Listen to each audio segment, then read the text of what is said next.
Welcome back to Fast Money. A roller coaster ride for GameStop shares today, with the stock closing up 22% after falling more than 8% in early trade. Shares still down 35% in the last 3 days, though, after Roaring Kitty's live stream on Friday. But what is going on with his options bet?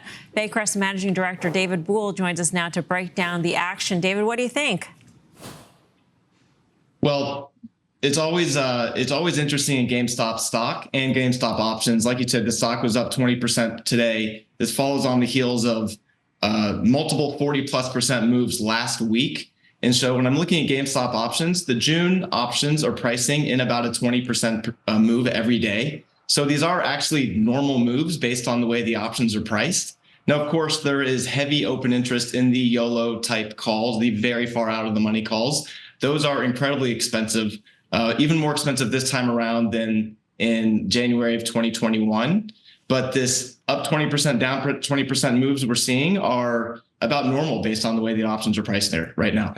Hey, David. So last night, Keith Gill, disclosed his positions. 120,000 of the June next Friday expiration 20 strike calls, paid about $5.85 for that. So the stock is 30 and change. So they're basically trading like stock. You advise a lot of institutional clients with positions like this. What would you suggest he should do 8 trading days out? Because again, like you said, there's a lot of volatility. There's a whole host of things that could kind of have this stock go back towards that $20 strike.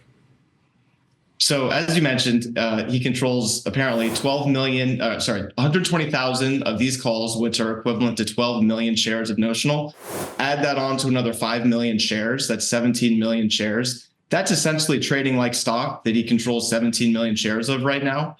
And so contrary to some of the takes that I've seen on Twitter, the market makers on the other side of these call positions, they're already long some 10 million, 11 million share equivalents.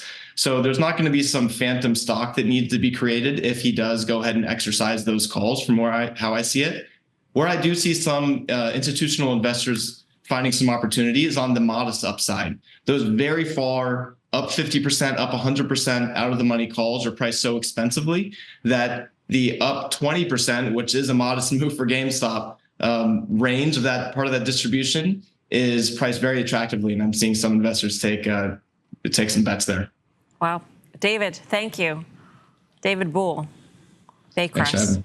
I'm surprised every day that this stock goes up by this much and continues to do so. The story doesn't go away. I mean, if I'm Games, first of all, they did what did they do, Karen? A 75. I want to say up to 70. Yeah, they had already done some, and we haven't seen any. 45 million a few weeks ago, right? And then they have another 30 million. Which good for them. But how do you think they feel? Their stock is now just a carnage. It's a sideshow. It's got nothing to do with their business. I mean, that would be, for me at least, a little bit disappointing that your company is no longer a company. It's just basically a point of speculation for a lot of people out there. If it gives you another lifeline or two, I don't care. And if you own the stock and it goes higher, you don't care either.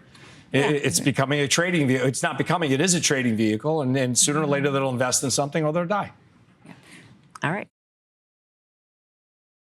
Today, after market close, GameStop announced that it completed its at-the-market offering of 75 million shares. The company raised approximately $2.137 billion after commissions and offering expenses. This is in addition to the roughly $933.4 million GameStop raise back in May, and the company also had over $1 billion in cash prior to these two offerings. So now, with the offerings behind us, GameStop should have roughly $4 billion of cash on hand. That is a massive amount of money. Of course, I don't know what specifically GameStop will use the capital for, but they have said that they may use the money for acquisitions and investments. And with that in mind, I think the board does have something big in mind, because when you look at GameStop's balance sheet, they did not need to raise capital these past two offerings, unless they have something big in mind in regard to the transformation of the company. So that does have me excited. I know I've shared this post from Larry Chang a lot recently, but considering Larry's close connection to GameStop and GME's sizable cash position, I think we should revisit it. Larry posted, quote, "Do you remember when Berkshire Hathaway was a textiles company?